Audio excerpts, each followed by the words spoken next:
जय हिंद साथियों। आज की इस वीडियो में एसएससी एमटीएस एग्जाम 2026 की परीक्षा को क्रैक करने के लिए एक पूरा एक्सपेक्टेड मॉडल पेपर साथियों हम लोग यहां पर देखेंगे, क्योंकि आप सभी को पता है कि आपकी एग्जाम डेट क्या है, कब आपकी साथियों परीक्षा है। और जब ये पता चल जाता है कि कब आपकी परीक्षा है या कब से आपकी परीक्षा है, तो बिल्कुल अटेंशन हो जाना जरूरी होता है। यानी कि अपना पूरा समय आपको समर्पित कर देना चाहिए अपनी परीक्षा को क्रैक करने के लिए। तो मैंने साथियों अपना बहुत सारा समय इस पीडीएफ को बनवाने में लगाया है और इस वीडियो को तैयार करवाने में लगवाया है। मैं कहूंगा आज की वीडियो साथियों आपके लिए बहुत खास होने वाली है और आपको बहुत सारे नंबर साथियों गेन करवाने में ये वीडियो मदद करेगी। तो सबसे पहले जीके जीएस करंट अफेयर होगी, उसके बाद इंग्लिश होगी, उसके बाद रीजनिंग होगी और फिर साथियों मैथ्स होगी। चलिए, तो पहला सवाल आपकी स्क्रीन पर है, कह रहे कि मानव शरीर की सबसे लंबी हड्डी कौन सी होती है। तो मानव शरीर की सबसे लंबी हड्डी जो होती है वो जांघ की हड्डी होती है, जिसका नाम क्या होता है, फीमर। सबसे छोटी हड्डी जो होती है वो हमारे कान की हड्डी होती है, जिसका नाम क्या होता है, स्टेपीज जिसका नाम होता है। उसके बाद देखिए अगला क्वेश्चन आपकी स्क्रीन पर है, कह रहे कि नर्मदा नदी मध्य प्रदेश में कहां से निकलती है। तो मैं कहूंगा ये अमरकंटक की पहाड़ियों से निकलती है ना। नर्मदा नदी जो है ये अमरकंटक की पहाड़ियों से निकलती है। और किस राज्य से निकलती है, तो मध्य प्रदेश से निकलती है। पत्तियों में मौजूद हरा रंग किस नाम से जाना जाता है। तो साथियों ये क्लोरोफिल इसको कहा जाता है। पत्तियों में मौजूद जो हरा रंग होता है साथियों, इसको किस नाम से जाना जाता है, क्लोरोफिल के नाम से जाना जाता है। भारतीय अर्थव्यवस्था का प्राथमिक क्षेत्र है। तो ये तो आप सभी को मालूम होना चाहिए कि जो कृषि है ना, यही भारतीय अर्थव्यवस्था का प्राथमिक क्षेत्र है। अगला देखिए, भारत का एक प्रमुख लौह अयस्क साथियों क्षेत्र कौन सा है। तो मैं कह सकता हूं साथियों यहां पर अगर बात करते हैं ओडिशा झारखंड क्षेत्र की, तो बिल्कुल ये भारत का एक प्रमुख लौह अयस्क क्षेत्र है। उसके बाद देखिए आपसे यहां पर साथियों कहा जा रहा है कि किसको लाइट ऑफ एशिया यानी कि एशिया का ज्योति या एशिया का ज्योति पुंज कहा जाता है। तो मैं कह सकता हूं गौतम बुद्ध की जब हम बात करते हैं तो गौतम बुद्ध को लाइट ऑफ एशिया यानी कि एशिया का ज्योति पुंज कहा जाता है। तमिलनाडु की प्रख्यात शास्त्रीय नृत्य शैली साथियों इसमें से कौन सी है। तो कौन सी है, मैं कहूंगा भरतनाट्यम है। भरतनाट्यम आपके सवाल का बिल्कुल सही जवाब है। आंध्र प्रदेश की साथियों कचुपुड़ी है। उसके अलावा अगर बात करते हैं कथक की, तो ये अपने उत्तर प्रदेश की है। और मोहिनी अट्टम की अगर बात करें तो केरल की है। उसके बाद देखिए भारत देश का सबसे छोटा राज्य कौन सा है। तो भारत देश का सबसे छोटे राज्य किसमें से अगर बात करें तो गोवा है। गोवा आपके सवाल का जवाब होगा। उसके बाद देखिए ओलंपिक में रजत पदक जीतने वाली पहली भारतीय महिला का नाम क्या था। तो इनका नाम क्या था, इनका नाम पीवी सिंधु। और पीवी सिंधु ही ओलंपिक में रजत पदक जीतने वाली पहली भारतीय महिला थी।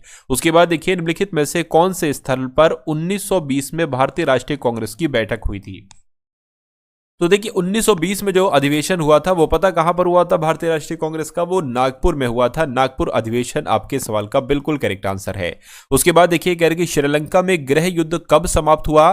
तो श्रीलंका में गृह युद्ध साथियों 2009 में समाप्त हुआ। कब हुआ समाप्त, 2009 में समाप्त हुआ। आंसर आपका ऑप्शन नंबर सी होगा, ठीक है ना। चलिए उसके बाद देखिए अगला सवाल साथियों आपकी स्क्रीन पर है, देखिए और बताइए आपका जवाब क्या होगा। कह रहे कि जिन जेकस एक प्रश्न था। तो जिन जेकस की अगर बात करें तो ये एक चिंतक था। क्या था, एक चिंतक था। आंसर आपका ऑप्शन नंबर बी होगा। उसके बाद देखिए आपसे कहा जा रहा है कि लावड़ी किस राज्य का लोक नृत्य है। तो लावड़ी की अगर बात करें, ये पता कहां किया जाता है लावड़ी लोक नृत्य, बताइए। तो ये महाराष्ट्र का साथियों एक लोक नृत्य है और परीक्षा में आपसे पूछा जाता है। उसके बाद देखिए एक पक्षी जो कि शांति का प्रतीक है। तो किस पक्षी की बात चल रही है, मैं कहूंगा कबूतर की बात चल रही है। कबूतर पक्षी जो है ये एक शांति के तंत्र का हिस्सा नहीं है। तो कौन सा हिस्सा नहीं है, मैं कहूंगा लार ग्रंथि, एड्रिनल ग्रंथि, थाइमस, पीनियल, ये तो सब है लेकिन लार ग्रंथि नहीं है। अब नहीं है साथियों तो यही आपके इस क्वेश्चन का बिल्कुल सही जवाब हो जाएगा। उसके बाद देखिए अगला क्वेश्चन है, कह रहे कि डीएनए की फुल फॉर्म बताइए क्या होती है। तो डीएनए की फुल फॉर्म तो डीऑक्सी राइबो न्यूक्लिक एसिड होती है। और ऐसा कहां पर लिखा हुआ है, डीऑक्सी न्यूक्लिक एसिड लिखा हुआ है, नहीं, डीऑक्सी राइबो न्यूक्लिक एसिड होती है, जो कि आपका ऑप्शन नंबर बी में लिखा हुआ है।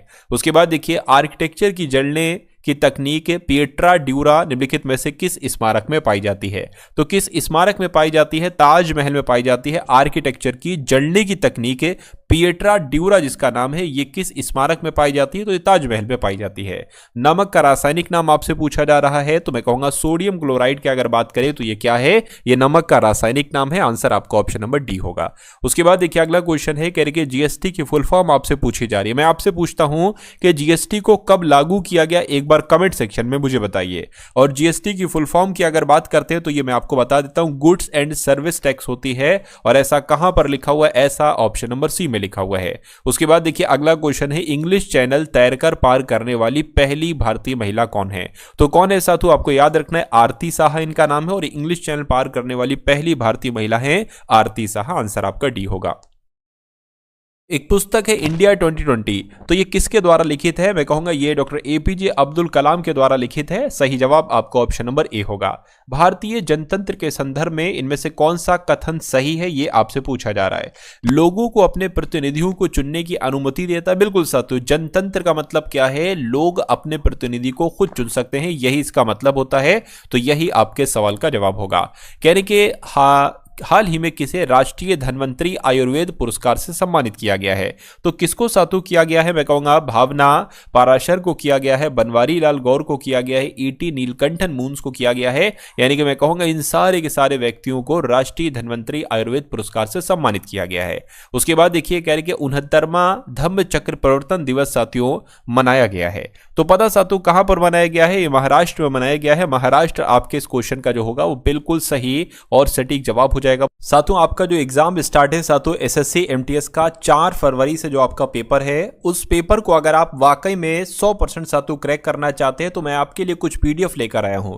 मेरा मानना है कि अगर आप इन पीडीएफ को बहुत अच्छे तरीके से पढ़ लेंगे, इन पीडीएफ को देख लेंगे तो आपका ये पेपर सातों क्रैक हो जाएगा। इस पीडीएफ में आपको क्या दिया जाएगा? पहली पीडीएफ में आपको दी जाएगी एसएससी एमटीएस के previous year question paper solution के साथ, क्योंकि सातों आपकी शिफ्ट में लगभग 50% क्वेश्चन जो पूछे जाएंगे ये पिछली शिफ्टों के डिक्टो क्वेश्चन उठा के सातों ले लिए जाएंगे आपकी शिफ्ट में। उसके अलावा अगर बात करते हैं सातों 20 से 30% आपको जो क्वेश्चन देखने को मिलेंगे वो एसएससी एमटीएस के जो मॉक टेस्ट तैयार किए गए हैं साथियों, जो मॉडल पेपर हैं सातों, उनसे आपको देखने को मिलेंगे। तो कुल मिला के सातों लगभग 70% आपको पेपर देखने को मिलेगा इस पीडीएफ के माध्यम से। और एक तीसरी पीडीएफ आपको दी जाएगी जिसमें इंपॉर्टेंट करंट अफेयर के सातों क्वेश्चन होंगे, क्योंकि कुछ नहीं करंट अफेयर के भी सातों 7 से 8 सवाल आना निश्चित तौर पर तय है। ठीक है ना? तो ऐसे एसएससी एमटीएस की जो पीडीएफ है ये आपको सिर्फ और सिर्फ 45 रुपीज में दी जा रही है। डिस्क्रिप्शन में लिंक है एसएससी एमटीएस पीडीएफ का, उस लिंक के माध्यम से जाकर आप इस पीडीएफ को ले लीजिएगा। उस लिंक पर आप क्लिक करेंगे तो आप हमारे व्हाट्सएप पर आ जाएंगे, वहां पर आपको एक क्यूआर कोड दिया जाएगा। उस क्यूआर कोड पर 45 का पेमेंट करेंगे तो ये तीनों पीडीएफ साथियों आपको वहीं पर भेज दी जाएंगी। हाल ही में किसने माई भारत मोबाइल एप्लीकेशन साथियों लॉन्च की है? तो पता किसने की है? डॉक्टर मनसुख मंडाविया ने की है। तो डॉक्टर मनसुख मंडाविया आपके इस क्वेश्चन का जो होगा वो बिल्कुल करेक्ट आंसर हो जाएगा। तो ये थे साथियों GK GS plus current affair के पूरे 25 क्वेश्चंस। तो अब साथियों जीके जीएस के आपके 25 सवाल सातों हो चुके हैं। अब हम लोग रीजनिंग के क्वेश्चंस को देखेंगे। रीजनिंग के बाद सातों मैथ्स को देखेंगे, उसके बाद इंग्लिश को देखेंगे। तो इंग्लिश को सबसे लास्ट में सातों हम लोग रखेंगे। चलिए तो रीजनिंग के सवाल को देखिए। कह रहे कि ACE ये अगर दर्पण है तो दर्पण में ये कैसा दिखाई देगा? जैसा ऑप्शन नंबर ए में है, बी में है, सी में है, डी में है। आपको ये ध्यान रखना है सातों, जो सबसे अंत वाला लेटर होता है वो सबसे पहले दिखाई देता है। और कैसा दिखाई देगा? उल्टा दिखाई देगा इस तरफ से। सी ऐसे होगा, ए जैसा है ए वैसे होगा। तो ये कौन से ऑप्शन में दिख रहा है? मैं कहूंगा ये तो ऑप्शन नंबर ए में दिख रहा है। तो जिनका आंसर ऑप्शन नंबर ए है तो बिल्कुल करेक्ट है। कह रहे कि उस संख्या को पहचानिए जो अन्य से भिन्न है, यानी कि सबसे अलग इसमें कौन सा ऑप्शन है ये आपसे पूछा जा रहा है। 196, 121, 256, 252। देखिए अगर हम इसको देखें तो ये मुझे 14 का स्क्वायर लग रहा है और ये मुझे सातों 11 का स्क्वायर लग रहा है और ये मुझे 16 का स्क्वायर लग रहा है, लेकिन ये किसी नंबर का स्क्वायर नहीं है। तो सबसे अलग कौन सा होगा? ऑप्शन नंबर डी वाला होगा। उसके बाद देखिए अगला क्वेश्चन है, यानी कि जैसे सातों यहां पर सी और डी है ना, सी डी के बाद सातों एच आई आ गया है, तो वही संबंध क्या होगा इसमें? इसमें क्या संबंध? देखिए ये 3 से एच हुआ है, मैं कहूंगा कितना बड़ा है? 5 बड़ा है। ये डी से आई हुआ है, डी 4 पर होता है, आई 9 पर होता है। कितना बड़ा है यहां पर अगर बात करें तो यहां पर भी क्या सातों 5 बड़ा है? बिल्कुल यहां पर भी 5 बड़ा है। तो आपको देखना है 5 कहां पर बड़ा है। देखिए ए से एक्स हुआ है, 5 थोड़ी ना बड़ा, ये तो बहुत ज्यादा बड़ा है। पी 16 पर होता है, यू 21 पर होता है, 5 बड़ा है। क्यू 17 पर होता है, वी 22 पर होता है, 5 बड़ा है। बिल्कुल साथियों जो लॉजिक यहां पर लगा हुआ है वही लॉजिक आपका यहां पर लगा हुआ है। उसके बाद देखिए अगला क्वेश्चन है, कह रहे कि 2 है, 9 है, 28 है, 64 है, 126 है, 217, 344 है, 513 है। तो इसमें से आपको बताना है कि उस संख्या को पहचाने जो निम्न श्रृंखला से संबंधित नहीं है, जो क्रम में नहीं आएगी। देखिए यहां पर अगर हम बात करते हैं साथियों, हम लिख लेते हैं, काम करते हैं। 2 हो गया, 9 हो गया, 28 हो गया और उसके बाद साथियों 64 हो गया और फिर 126 हो गया और फिर 217 हो गया। आप देखिए और बताइए कैसे क्या यहां पर साथियों आपको लग रहा है। थोड़ा सा दिमाग अगर आप लोग चलाने की कोशिश करेंगे तो मेरा ध्यान आए, सही जवाब तक आप लोग पहुंच जाएंगे। देखिए अगर हम यहां पर बात करते हैं जैसे कि 2 9 28, तो ये अगर हम साथ तो इसको क्या मान ले, 2 का हम क्यूब मान ले, है ना, और इसको 1 जोड़ दे तो ये 9 बन जाएगा। उसी प्रकार अगर हम बात करते 1 का क्यूब मानकर इसमें 1 जोड़ दे तो ये 2 बन जाएगा। उसी प्रकार अगर हम इसकी बात करते 28 की, तो 3 का क्यूब कितना होता है 27 प्लस 1 जोड़ दें। लेकिन अगर यहां पर हम बात करते हैं तो हमें सिर्फ और सिर्फ 4 का क्यूब रखना है। अच्छा यहां पर भी यही हो रहा है, 5 का क्यूब प्लस 1, 5 का क्यूब 125 होता है, 1 जोड़ेंगे 126 हो जाएगा। और वही चीज यहां पर है, 6 का क्यूब प्लस 1, तो ऐसे चल रहा है। लेकिन यहां पर 1 नहीं जोड़ा गया है, तो अगर यहां पर 65 होता तो ये क्रम सही रहता, लेकिन 64 है तो ये सबसे अलग हो जाएगा, अलग हो जाएगा, तो यही आपका जवाब हो जाएगा। उसके बाद देखिए आपसे कह रहे हैं कि विद्यालय, अध्यापक और छात्र, इनके बीच आरेख आपसे यहां पर पूछा जा रहा है। अगर हम बात करें, मान लीजिए ये विद्यालय होगा और विद्यालय में अध्यापक भी होते हैं और छात्र भी होते हैं, तो कुछ ऐसा आरेख बनेगा। ऐसा आरेख कौन से ऑप्शन में है? ऑप्शन नंबर डी वाले में है। उसके बाद देखिए अगला क्वेश्चन आपकी स्क्रीन पर है, आपसे कह रहे हैं कि 5 छात्र एक कतार में खड़े हैं। सुमन प्रणव के बगल में खड़ी है, ठीक है, लेकिन वह दीना के बगल में नहीं खड़ी है। कुमार राजू के बगल में खड़ा है, जो सबसे बाईं ओर खड़ा है, और दीना कुमार के बगल में नहीं खड़ी है। तो बीच में कौन खड़ा है ये आपसे पूछा जा रहा है। देखिए 5 छात्र हैं, है ना, तो 1 2 3 4 5 मान लेते हैं। सुमन प्रणव के बगल में खड़ी है ना, लेकिन वह दीना के बगल में नहीं खड़ी है। कुमार राजू के बगल में खड़ा है, जो सबसे बाईं ओर खड़ा है। तो एक काम करिए, सबसे बाईं ओर यही होगा, तो राजू बगल में खड़ा है। देखिए जो का मतलब होता है दूसरे वाले के लिए, पहला वाला है कुमार, दूसरा वाला है राजू, यानी कि राजू सबसे बाईं ओर खड़ा है, तो राजू यहां पर खड़ा हो जाएगा। राजू क्या कहा गया है, कुमार राजू के बगल में खड़ा है, तो जाहिर सी बात है कुमार सातु फिर यहां पर खड़ा होगा, क्योंकि कहा जा रहा है कुमार राजू के बगल में खड़ा है, जो यानी कि राजू सबसे बाईं ओर खड़ा है। तो कहने के कुमार के बगल में नहीं खड़ा है दीना, यानी कि दीना यहां पर नहीं आ सकता। ठीक है, कोई बात नहीं, नहीं आ सकता। सुमन प्रणव के बगल में खड़ी है। अब देखिए सुमन प्रणव के बगल में खड़ी है, तो यहां पर सुमन या प्रणव होंगे, है ना, सुमन या प्रणव होंगे, तो मैं कह सकता हूं तो फिर दीना यहां पर आ जाएंगी, दीना यहां पर आ जाएंगी। अब देखिए दीना कहां पर लिखे, लेकिन वह दीना के बगल में नहीं। अब देखिए ध्यान से देखिए, सुमन प्रणव के बगल में खड़ी है, लेकिन वह दीना के बगल में नहीं खड़ी है। तो यहां पर अगर बात करें, सुमन जो है प्रणव के बगल में खड़ी है, लेकिन वो दीना के बगल में नहीं खड़ी है, यानी कि सुमन दीना के बगल में नहीं खड़ी होगी, तो सुमन जाहिर सी बात है यहां पर खड़ी होगी। और फिर यहां पर कौन खड़ी होंगी, साथियों प्रणव खड़ी होंगी। तो कुल मिला के 5 के 5 बैठा दिए, बीच में कौन ये पूछा जा रहा है, तो बीच में सुमन है। तो सुमन कौन से ऑप्शन में है, ऑप्शन नंबर ए वाले में है। उसके बाद देखिए अगला क्वेश्चन आपसे कह रहे हैं कि निम्नलिखित में से असंगत को पहचानिए, सबसे अलग कौन सा है, नीचे आगे ऊपर बड़ा। तो मैं कहूंगा ये 3 तो एक समान लग रहे हैं, लेकिन ये थोड़ा अलग लग रहा है, अलग लग रहा है, तो यही आपका जवाब होगा। उसके बाद देखिए अगला क्वेश्चन आपकी स्क्रीन पर है, आपसे कहा जा रहा है कि एक साइकिलिंग प्रतियोगिता में 5 छात्रों ने हिस्सा लिया। रॉबर्ट मोनिश से पहले है, लेकिन गुंजन के बाद में आया। अनिल सुनील से पहले है, लेकिन मोनिश के बाद में रह गया। प्रतियोगिता किसने जीती, आपसे पूछा जा रहा है। अब देखिए रॉबर्ट मोनिश से पहले है, तो रॉबर्ट की अगर बात करते हैं साथों, यहां पर जो कहा जा रहा है वो कर दीजिए। रॉबर्ट जो है ना, ये मोनिश से पहले, यानी कि मोनिश से आगे होगा, है ना, रॉबर्ट मोनिश से पहले, लेकिन रॉबर्ट जो है ना गुंजन के बाद में आया है, तो रॉबर्ट गुंजन के बाद में आया है, तो गुंजन आगे होंगी। ठीक है, कोई बात नहीं। कहने कि अनिल सुनील से पहले है, लेकिन मोनिश से बाद में रह गया है। अब देखिए मोनिश से बाद में रहेगा, अनिल जो है ना सुनील से तो पहले है। अनिल की अगर बात करें, ये सुनील से तो पहले है, यानी कि सुनील से आगे है, लेकिन अनिल जो है ना ये मोनिश के बाद में है, तो मोनिश के बाद में ही है। तो प्रतियोगिता किसने जीती, सबसे आगे कौन है, गुंजन है, तो जाहिर सी बात है प्रतियोगिता गुंजन जी ने ही जीती होगी।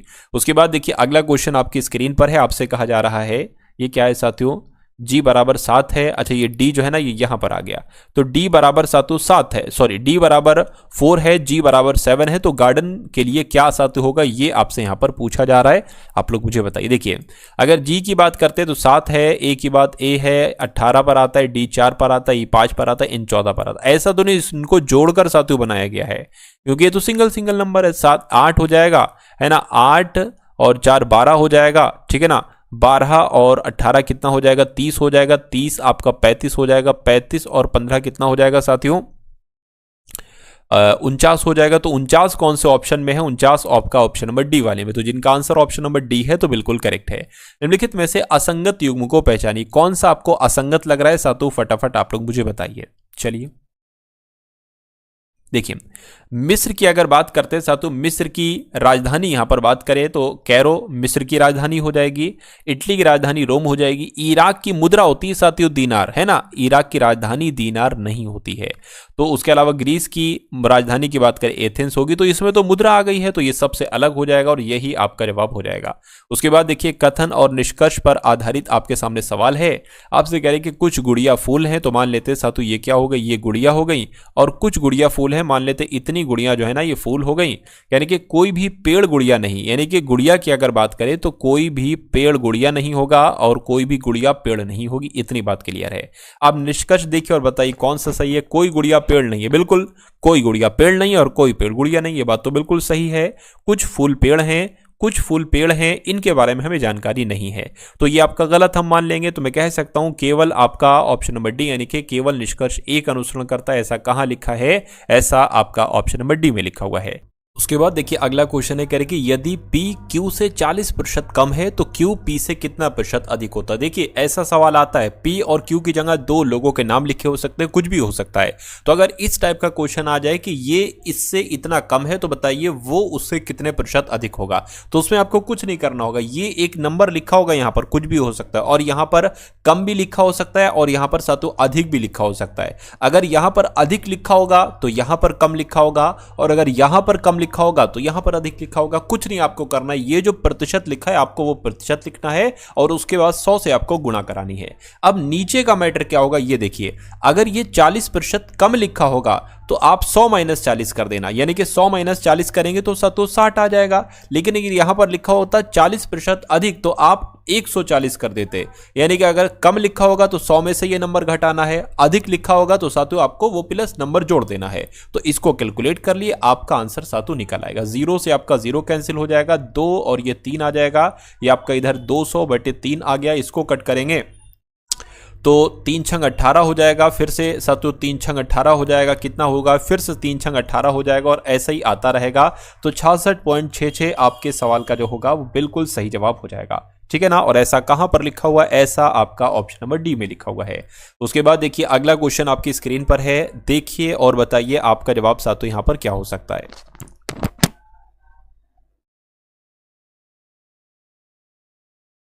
चलिए यहां पर अगर बात करें, आपसे कह रहे हैं कि एक थैले में 1 रुपए के, 2 रुपए के, 5 रुपए के सिक्के हैं। सिक्के ही होंगे, 1 रुपए, 2 रुपए, 5 रुपए के मूल वर्ग के रूप में 420 रुपए। कितने रुपए हैं टोटल एक थैले में, 420 रुपए हैं साथियों, ऐसा यहां पर आपको बताया गया है। उसके बाद कहा गया है कि 1 रुपए, 2 रुपए, 5 रुपए के सिक्कों की संख्या कितनी है, 8:1 अनुपात साथियों यहां पर गायब है, तो यहां पर 5 होगा साथियों, अनुपात 5। तो कहा जा रहा है कि 1 रुपए के सिक्कों का अनुपात अगर 8 है तो 2 रुपए के सिक्कों का अनुपात 1 होगा और 5 रुपए के सिक्के साथियों 5 होंगे। तो कहने के 5 रुपए के सिक्के कितने हैं ये आपसे पूछा जा रहा है। 5 रुपए के सिक्के, देखिए इसको हम ऐसा मान लेते हैं 8x अनुपात 1x और साथियों अनुपात, एक सेकेंड, अनुपात 5x है ना। तो हमने एक सातु लगा दिया सब में। तो यहां पर कहा जा रहा है कि 5 रुपए के सिक्के कितने, तो 5 रुपए के सिक्के सातु कितने हैं, मैं कहूंगा 5x है, यानी कि आपको फाइनली 5x का मान निकालना है। किसका, 5x का मान आपको निकालना है और उससे पहले आपको x का मान निकालना होगा, तभी तो 5x का मान आप लोग निकाल पाएंगे। तो अगर आपके सामने ऐसा सवाल है तो आपको कैसे करना है, देखिए 1 रुपए के सिक्के कितने हैं, 8x हैं, तो मैं कहूंगा 8x हो जाएंगे, ठीक है कोई बात नहीं। गुणा कराई हमने 1 की 8 से। 2 रुपए के सिक्कों की अगर बात करें 1 के अनुपात में तो 2 गुणा 1 कितना हो जाएगा, 2x हो जाएगा, ठीक है कोई बात नहीं, इतनी बात समझ में आ गई। उसके बाद अगर बात करें 5 रुपए के सिक्के 5 के अनुपात में तो गुणा कराइए, 5 पंजे 25 यानी कि 25x आ जाएगा। और जब इन सबको जोड़ते हैं तो कितना आता है साथियों, 420 आता है, तो बराबर साथियों 420 आ जाएगा, इतनी बात क्लियर। उसके बाद देखिए अब इनको जोड़ लीजिए, अच्छा ये यहां पर x आएगा, इनको जोड़ लीजिए साथियों, 8 और 2 10 और 25 35x यहां पर आ जाएगा, 35x बराबर आपका 420 हो जाएगा। तो x बराबर आपका कितना हो जाएगा, 420/35 हो जाएगा। इसको अगर कट करते हैं 7 पंजे 35, 7 छंग आपका 42 हो जाएगा, 5 से कट करेंगे तो 12 आएगा, यानी कि x बराबर आपका कितना हो जाएगा साथियों, 12 हो जाएगा। तो मैं कहूंगा, मैंने आपसे कहा था सवाल में पूछा जा रहा है कि थैले में 5 के सिक्के कितने हैं, तो 5 के सिक्कों की संख्या सातों कितनी है? 5x है। तो 5x है तो 5x की वैल्यू निकाल लीजिए, 5 गुणा 12 कर दीजिए तो कितना हो जाएगा सातों? 60 हो जाएगा। तो 60 आपके इस क्वेश्चन का जो होगा वो बिल्कुल सही और सटीक जवाब हो जाएगा। उसके बाद देखिए अगले नंबर का सातों क्वेश्चन आपकी स्क्रीन पर है। देखिए इस सवाल को और बताइए आपका जवाब क्या होगा। आपसे यहां पर कहा जा रहा है कि यदि सोनू 20 मीटर प्रति सेकंड की गति से एक कार चला रहा है तो सोनू 936 किलोमीटर की दूरी को कितने समय में तय करेगा। यानी कि आपसे कुल मिला के क्या पूछा जा रहा है? आपसे समय पूछा जा रहा है। और आप सभी लोग जानते हैं कि समय बराबर क्या होता है? समय बराबर होता है साथियों दूरी बटा चाल। क्या होता है समय बराबर? दूरी बटा चाल होता है। इतनी बात तो आपको साथियों पहले से ही मालूम होगी, ठीक है ना। चलिए कोई बात नहीं। तो यहां पर अगर बात करें साथियों देखिए, अच्छा यहां पर अगर बात करें समय जो है ना वो घंटे में आपको दे रखा है और ये जो है सोनू 936 किलोमीटर की दूरी को, और दूरी की अगर बात करें साथियों ये आपको 936 किलोमीटर की दूरी दे रखी है। तो लेकिन आपकी जो चाल है ना वो मीटर प्रति सेकंड में है, चाल भी आपकी किलोमीटर प्रति घंटे में होना चाहिए। तो अगर आपको सवाल में चाल मीटर प्रति सेकंड में दे रखी हो और आपको किलोमीटर प्रति घंटे में चाल निकालनी हो तो हमेशा उसको किससे गुणा कर देना है? 18/5 से गुणा कर देना है ना।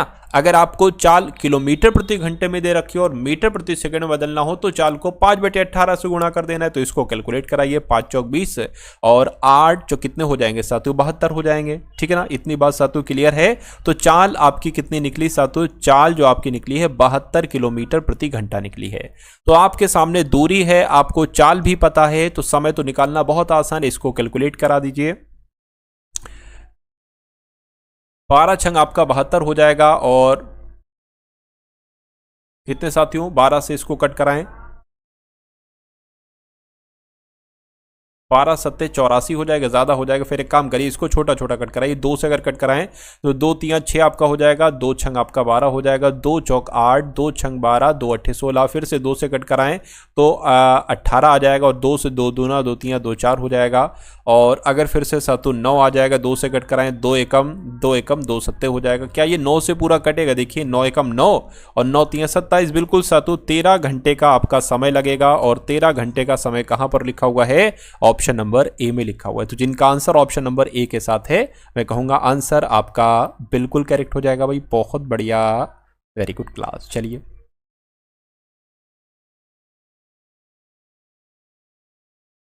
उसके बाद देखिए साथियों अगले नंबर का क्वेश्चन आपकी स्क्रीन पर है। देखिए इस क्वेश्चन को और बताइए आपका आंसर क्या हो सकता है। आपसे कहा जा रहा है कि एक वस्तु को 15% की छूट देने के पश्चात यानी कि देने के बाद 4777 में उसको बेचा जाता है तो उस वस्तु का अंकित मूल्य क्या होगा, आपसे पूछा जा रहा है। देखिए अगर किसी भी वस्तु को, मैं आपको हर बार बताता हूं कि अगर किसी भी वस्तु को 15% छूट पर दिया जा रहा है तो उसको 85% में दिया जा रहा है। 100 - 15% है तो 85% में दिया जा रहा है तो वो 4777 रुपए की जाकर बिक रही है। उस वस्तु का अंकित मूल्य बताइए। अंकित मूल्य कितना होता है साथियों? 100% होता है। तो 85% की वैल्यू 4777 है, 100% की वैल्यू निकाल लीजिए। तो 4777 के नीचे अगर 85 रख दोगे तो ये 1% की वैल्यू आ जाएगी। 100% की वैल्यू आपको निकालना है तो 100 से गुणा कर दीजिए, इसको निकाल लीजिए, आपको उस वस्तु का अंकित मूल्य पता चल जाएगा। इसको अगर कट करें तो 5 से कट करेंगे 70 आ जाएगा साथियों, ये आपका 20 आ जाएगा। इतनी बात क्लियर है। अब साथियों यहां पर अगर हम लोग बात करें,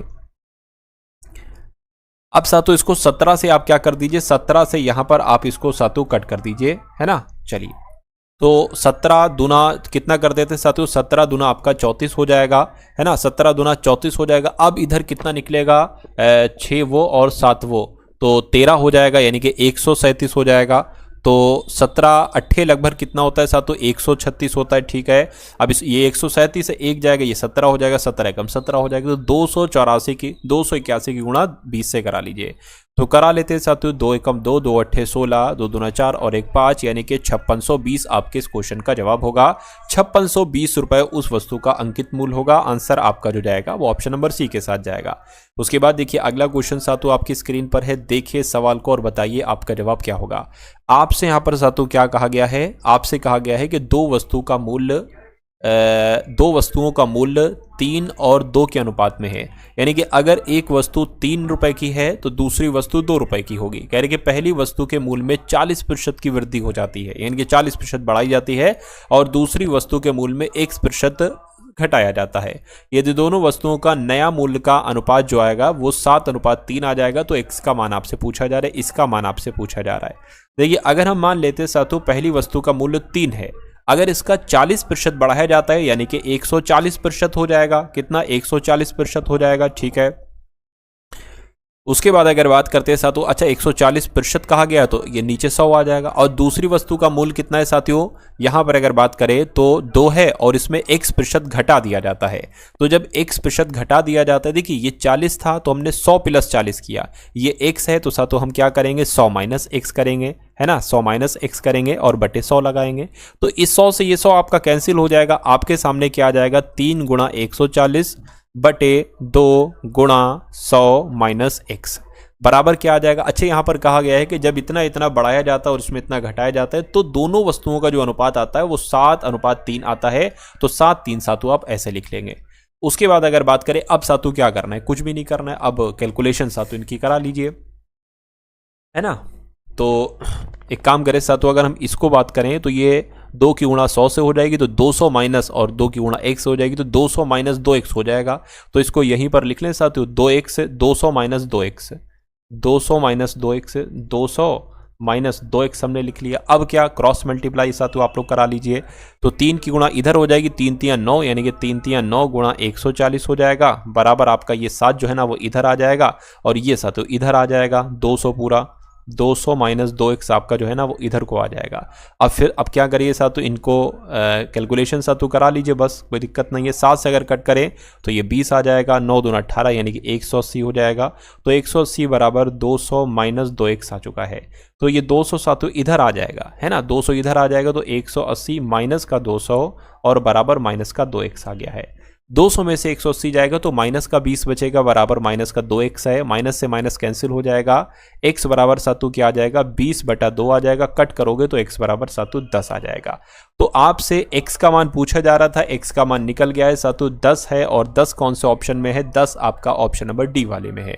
उसके बाद देखिए अगला क्वेश्चन सातु आपकी स्क्रीन पर है। आपसे क्या कहा जा रहा है देखिए और बताइए आपका जवाब सातों यहाँ पर क्या हो सकता है। आपसे कह रहे हैं कि u और v का अनुपात 4:7 है और v अनुपात w का अनुपात 9:7 है। तो अगर u 72 है तो w का मान सातों कितना होगा। देखिए हम u और v और w से सातों हम क्या निकाल सकते हैं, u अनुपात v अनुपात w निकाल सकते हैं, है ना। तो कैसे सातों निकाल सकते हैं, 4:7 है ये और ये 9:7 है। तो n बना लीजिए, उल्टा n बना लीजिए। 4 नीम 36 हो जाएगा तो ये u निकल आएगा। 9 7 63 हो जाएगा तो ये v निकल आएगा। 7 7 49 हो जाएगा तो ये w निकल आएगा। यानी कि इन तीनों का अनुपात आपको पता चल गया है, ठीक है, कोई बात नहीं। क्या ये कट सकता है, कट सकता है तो कट नहीं रहा है, कोई दिक्कत नहीं। तो यहाँ पर कहा गया है कि u 72 है। u की अगर बात करें सातु u तो यहाँ पर 36 है लेकिन ये 72 कह रहे हैं, यानी कि 36 की गुणा 2 से कराई गई है तभी तो 72 होगा। तो आपसे w पूछा जा रहा है तो सातु 49 की गुणा 2 से करा दीजिए, क्या आ जाएगा 98 आ जाएगा। तो w बराबर क्या हो जाएगा 98 हो जाएगा। और 98 कौन से ऑप्शन में है, ऑप्शन नंबर बी वाले में है।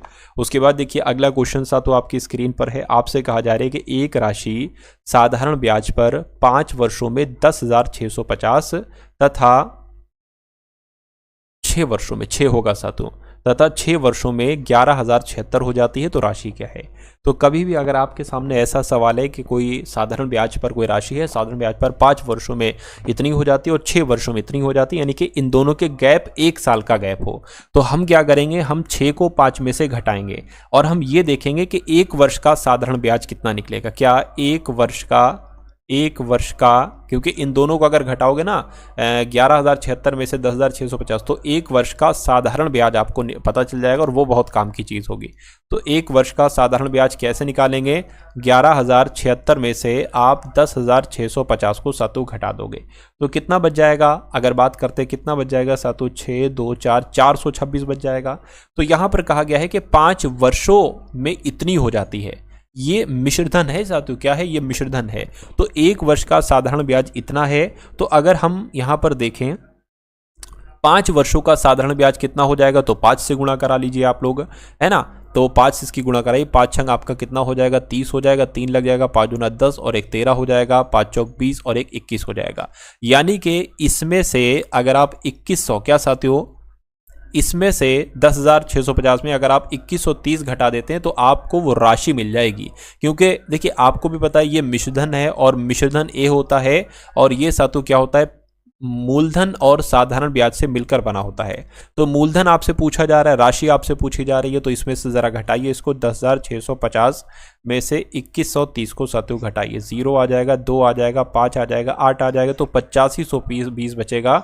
8520 क्या हो जाएगा साथियों, ये आपकी राशि हो जाएगी और यही आपके इस क्वेश्चन का बिल्कुल सही जवाब हो जाएगा। अब उसके बाद साथियों अब हम लोग यहाँ पर देख लेंगे पूरे के पूरे 25 क्वेश्चन साथियों इंग्लिश के, क्योंकि आपके एग्जाम में भी साथियों पूरे 25 क्वेश्चन ही आना है इंग्लिश के। चलिए तो साथियों क्वेश्चन नंबर 26 से लेकर क्वेश्चन नंबर 50 तक हम लोग यहाँ पर देखेंगे। तो यहाँ पर साथियों अगर बात करते हैं, पहला जो क्वेश्चन आपकी स्क्रीन पर है, आपसे कहा जा रहा है कि इमेंसिपेशन का आपको बताना है क्या कि इसका एंटोनिम क्या हो सकता है। तो सबसे पहले इमेंसिपेशन की अगर बात करें, इसका मतलब क्या होता है, इसका मतलब होता है साथियों गुलामी। क्या इसका मतलब होता है, इसका मतलब होता है गुलामी। तो इसका एंटोनिम क्या हो जाएगा, इसका मतलब साथियों इसका एंटोनिम हो जाएगा आजादी। तो कौन सा ऐसा वर्ड है जिसका मतलब होता है आजादी, मैं कहूंगा फ्रीडम का मतलब आजादी होता है, यानी कि इमेंसिपेशन का एंटोनिम क्या हो जाएगा, फ्रीडम हो जाएगा। आंसर जिनका ऑप्शन नंबर बी है तो बिल्कुल करेक्ट है। उसके बाद देखिए साथियों एफ्लिक्शन की अगर बात करते हैं, इसका आपको बताना है कि एंटोनिम क्या होता है। तो इसका एफ्लिक्शन की अगर बात करें, इसका मतलब क्या होता है, देखिए अगर कोई कष्ट किसी को मिल रहा है तो उसको कहा जाता है एफ्लिक्शन। अब इसका एंटोनिम क्या होगा, यानी कि इसका विलोम क्या हो सकता है साथियों, कष्ट मिल रहा है या प्लेजर मिल रहा है, या एगोनी या डिस्कम्फोर्ट या एंगुश। मैं कहूंगा प्लेजर का मतलब क्या होता है साथियों, खुशी होता है, कहीं ना कहीं आनंद होता है। तो कहीं ना कहीं कष्ट का एंटोनिम क्या हो जाएगा साथियों, प्लेजर हो जाएगा, यानी कि एफ्लिक्शन का एंटोनिम क्या हो जाएगा, प्लेजर हो जाएगा। आंसर आपका ऑप्शन नंबर ए होगा।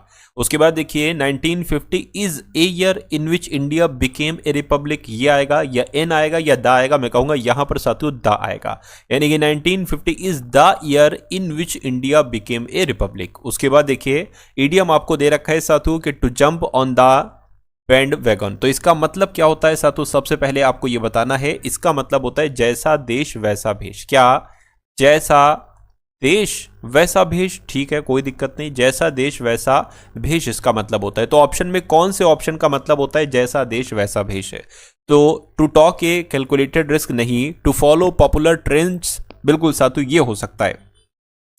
यानी कि अगर बात करते हैं साथियों टू फॉलो पॉपुलर ट्रेंड्स, यानी कि कहीं ना कहीं ये मैच खा रहा है कि जैसा देश वैसा भेष, क्योंकि मिस फॉर्चून भी नहीं होगा, अनअचीवेबल भी नहीं होगा।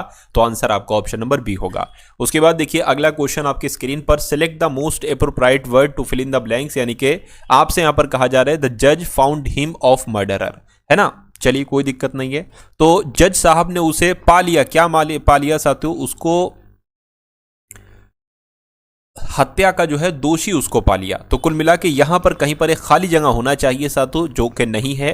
तो मैं कह सकता हूं साथियों यहां पर क्रिमिनल आएगा, ऑनेस्ट आएगा, इनोसेंट आएगा, गिल्टी आएगा। तो यहां पर साथियों गिल्टी आएगा। द जज found him guilty of murder, हत्या का दोषी साथियों जज साहब ने उसको पा लिया। उसके बाद देखिए इसमें से आपको बताना है साथियों कौन से वर्ड की स्पेलिंग आपको सही लग रही है, बताइए कौन से वर्ड की स्पेलिंग सही है, मुझे बताइए। बिजनेस की स्पेलिंग क्या होती है साथियों, जैसे ऑप्शन नंबर डी में लिखी हुई है BUSINESS, ये बिजनेस की स्पेलिंग होती है। यानी कि मैग्निफिसेंट की अगर बात करें तो इसका सिनोनिम साथियों क्या हो सकता है। तो सबसे पहले तो इसका मतलब बताइए क्या होता है। इसका मतलब होता है साथियों शानदार। क्या मतलब होता है, इसका मतलब होता है शानदार। तो इसमें से कौन से वर्ड का मतलब होता है शानदार, क्या एक्सपेंसिव का मतलब शानदार होता है, नहीं, ग्रांड का मतलब साथियों शानदार होता है। यानी कि मैग्निफिसेंट का सिनोनिम क्या हो जाएगा, ग्रांड हो जाएगा। आंसर आपका ऑप्शन नंबर बी होगा। सुइटेबल का अब आपसे पूछा जा रहा है कि सिनोनिम साथियों क्या होता है। सुइटेबल कहते नहीं भाई ये चीज मेरे लिए सुइटेबल है, तो ये चीज मेरे लिए आइडल है, एप्रोप्राइट है, बिल्कुल। तो सुइटेबल का सिनोनिम क्या हो जाएगा, एप्रोप्राइट हो जाएगा। उसके बाद देखिए साथियों यहां पर अगर बात करें, ये क्या है, कुछ नहीं है, शैल वी, है ना, shall we his invitation to dinner, यानी कि जो डिनर का इन्विटेशन है उसको स्वीकार करना चाहिए, है ना। क्या हमें स्वीकार करना चाहिए, तो एक्सेप्ट यहां पर साथियों आ जाएगा, स्वीकार करना। आंसर आपका ऑप्शन नंबर बी होगा। उसके बाद देखिए अगला क्वेश्चन आपकी स्क्रीन पर है, आपसे कहा जा रहा है कि one who is out going, यानी कि जो बाहर रहता है उसको क्या कहा जाता है, उसको घुमक्कड़ हम लोग कह सकते हैं। उसको क्या कह सकते हैं, उसको साथियों घुमक्कड़ कह सकते हैं। और घुमक्कड़ को इंग्लिश में साथियों क्या कह सकते हैं, वैगेबॉन्ड कह सकते हैं। तो कुल मिला के one who is out going, उसके लिए एक वर्ड क्या होगा, वैगेबॉन्ड होगा।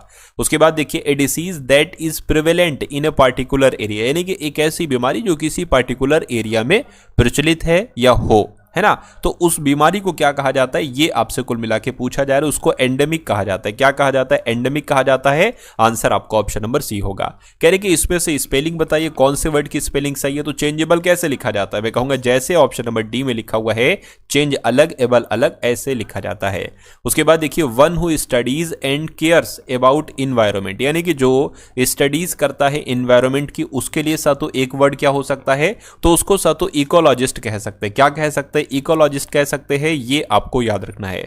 उसके बाद देखिए सातो, अगले नंबर का क्वेश्चन आपकी स्क्रीन पर है। आपसे कहा जा रहा है, यहां पर एक खाली जगह है। The prime minister was as good as his word, as his office, as his sword, as his dress, यानी कि प्राइम मिनिस्टर जैसे उनके मतलब वर्ड्स हैं, वर्ड्स अच्छे हैं, वैसे सातु वो भी अच्छे हैं, वो भी गुड हैं। तो यहां पर वर्ड आना चाहिए। इस खाली जगह में कौन सा आना चाहिए, यहां पर एक वर्ड आना चाहिए। उसके बाद देखिए, अगला क्वेश्चन आपकी स्क्रीन पर है। आपसे कहा जा रहा है, आपसे कह रहे हैं सातु यहां पर भी एक खाली जगह है, ये कुछ नहीं है। वाइल इन रोम, यानी कि जब आप रोम में हो, रोम देश में हो, है ना, तो we must do as Romans, तो हमें रोमन्स की तरह सातों सब कुछ करना चाहिए। तो हमें रोमन्स की तरह काम करना चाहिए, ये हम लोग कह सकते हैं। तो यहां पर क्या वर्ड आएगा, यहां पर डू वर्ड आएगा। आंसर आपका ऑप्शन नंबर डी होगा। उसके बाद देखिए, कह रहे कि हॉरिजॉन्टल का एंटोनिम्स बताइए। तो हॉरिजॉन्टल का एंटोनिम क्या होता है, सातों वर्टिकल होता है। वर्टिकल अगर आपका जवाब है तो आपका जवाब बिल्कुल करेक्ट है। उसके बाद देखिए, इन ए नटशेल, इन ए नटशेल का मतलब क्या होता है, मुझे बताइए। तो इन ए नटशेल का मतलब होता है, कहते नहीं कि मुझे संक्षेप में बताइए। कैसे बताइए, मुझे संक्षेप में बताइए, तो उसको सातों हम लोग कह सकते हैं नटशेल। यानी कि मैं कहूंगा, अगर इंग्लिश की अगर बात करूं तो इंग्लिश में कहूंगा ब्रीफ में बताइए, यानी कि इन ब्रीफ नटशेल का मतलब हो जाएगा इन ए नटशेल का। उसके बाद देखिए, अगला क्वेश्चन आपकी स्क्रीन पर है। आपसे कहा जा रहा है कि आई मेक फ्रेंड्स आई गो, यहां पर एक खाली जगह है, वो बताना है कि उस खाली जगह में कौन सा वर्ड आएगा। आई मेक फ्रेंड्स, यानी कि मैं फ्रेंड्स बनाता हूं। मोर एवर आई गो, यानी कि जहां भी मैं जाता हूं, जहां भी मैं जाता हूं उसके लिए सातु वेयर एवर आएगा। I make friends wherever I go. Answer आपका ऑप्शन नंबर बी होगा। कह रही कि एपारेंट का आपको सिनोनिम यहां पर बताना है सातु क्या हो सकता है। तो एपारेंट की अगर हम बात करते हैं सातु, यहां पर क्या होता है एपारेंट का मतलब, कहते नहीं भाई स्पष्ट बताइए, है ना। तो एपारेंट का मतलब होता है स्पष्ट। और इन चारों ऑप्शन में से किसका मतलब होता है साथियों स्पष्ट, ये आपसे पूछा जा रहा है। ऑब्वियस का मतलब भी तो साथियों स्पष्ट होता है। तो आंसर आपका ऑप्शन नंबर सी होगा। उसके बाद देखिए, एबोलिश का आपको एंटोनिम बताना है। एबोलिश का मतलब क्या होता है साथियों, किसी भी चीज को खत्म करना, है ना, किसी भी चीज को समाप्त करने को ही कहा जाता है एबोलिश। तो इसका उल्टा आपको बताना है। तो बोल्ड हम लोग कह सकते हैं, बोल्ड मतलब कोई चीज बनाना होती है। उसके बाद देखिए, अगला क्वेश्चन आपकी स्क्रीन पर है। आपसे कहा जा रहा है कि क्या लिखा हुआ है, the population of Sri Lanka are less than that, ये क्या लिखा हुआ है साथियों, लेस देन दैट, दैट तक तो सही है साथियों, ये कुछ नहीं होगा फिर, ऑफ इंडिया, यानी कि पॉपुलेशन जो श्रीलंका की पॉपुलेशन है वो कम है ना, इंडिया के मुकाबले में, कुछ भी कह सकते। तो यहां पर दान आर नहीं आएगा, यहां पर इज आना चाहिए। तो दिक्कत कहां पर है, दिक्कत कहां पर है, दिक्कत आपकी यहां पर है, यहां पर आर नहीं आना चाहिए। पूरा कैसे होना चाहिए, the population of Sri Lanka is less than that of India. तो आंसर आपका भी होगा। उसके बाद देखिए, मिलेनियम की स्पेलिंग आपसे पूछी जा रही थी कि मिलेनियम का मतलब क्या होता है साथों। मिलेनियम का मतलब होता है 1000 वर्ष। क्या इसका मतलब क्या होता है साथों, 1000 वर्ष इसका मतलब होता है। तो मैं कहूंगा मिलेनियम की अगर हम बात करते हैं तो जैसे ऑप्शन नंबर डी में लिखा हुआ ऐसे लिखा जाता है। अगर बात करते हैं साथियों क्यूरेटिव की, अगर बात करें तो क्यूरेटिव का मतलब क्या होता है। क्यूरेटिव, मान लीजिए आपके कोई चोट लग गई है, तो क्यूरेटिव, अब वो चोट ठीक हो रही है, दिन प्रतिदिन वो चोट ठीक हो रही है, तो उसको कहा जाता है साथियों क्यूरेटिव। इसके सिनोनिम की अगर बात करें तो उस वर्ड को, यानी कि क्यूरेटिव वर्ड का सिनोनिम हीलिंग भी होता है। कहते नहीं कि चोट लगी है तो हीलिंग में है, यानी कि वो चोट ठीक हो रही है धीरे धीरे। उसके बाद देखिए, अगला क्वेश्चन आपकी स्क्रीन पर है। गिव मी एवरीथिंग, क्या गिव मी एवरीथिंग, इसमें आपको बताने कि इसकी जगह पर क्या कुछ और आएगा। She give me everything I asked for, यानी कि मैं उससे जो भी मांगता हूं वो मुझे सब कुछ देता है। तो गिव आना चाहिए, गिव नहीं आना चाहिए, इसलिए इसकी जगह पर ऑप्शन नंबर बी वाला आना चाहिए। उसके बाद देखिए, अगला क्वेश्चन आपकी स्क्रीन पर है। कह रही कि ए स्टडी हैज शोन, यानी कि एक स्टडी कहती है कि the use of mobile data in India, यानी कि इंडिया में जो मोबाइल डेटा का इस्तेमाल है, हैव इंक्रीज 50 टाइम, यानी कि 50 गुना बढ़ जाएगा ओवर द लास्ट 3 ईयर, 3 सालों के अंदर 50 गुना बढ़ जाएगा। तो यहां पर बस एक दिक्कत है, वो दिक्कत क्या है ये मैं आपको बता देता हूं। ये यहां पर हैव नहीं आएगा, यहां पर हैज आना चाहिए, है ना। तो हैज कहां पर लिखा हुआ है, हैज ऑप्शन नंबर बी में लिखा हुआ है, तो ये आपका जवाब हो जाएगा।